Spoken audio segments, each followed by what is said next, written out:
So far, we've covered what you need to do once, translate the recommendations into 3 meals. We talked about the equipment you're going to need for your kitchen. At this point, you should have all your equipment in your kitchen. Now it's time to go out shopping. First category is foods to buy about every 3 to 6 months. We're talking about stocking your pantry with bulk. We're talking about beans and grains in particular. This is my pantry when it's about half full, so there's a lot more grains and beans I start off with. The more beans and grains you buy at a time, the less frequently you need to go shopping, and it stays good for years, so there's no concern about that. I'm showing you the canisters I referred to in the kitchen essentials section that I use to store the grains and beans.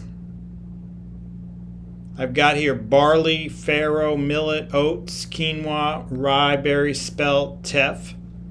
For beans, I've got black beans, rojo or red beans, flageolet beans, garbanzos, lentils, navy beans, pinto beans.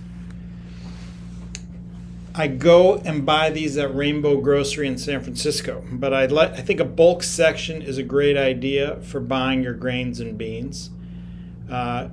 It's a lot cheaper and less packaging than if you buy the grains in individual prepackaged units. I also find that it's a lot more cost effective and convenient to make my own beans. I previously was buying prepared canned beans, but that's just a lot of cans and takes up a lot of space. And cooking beans with an Instant Pot was really a no-brainer.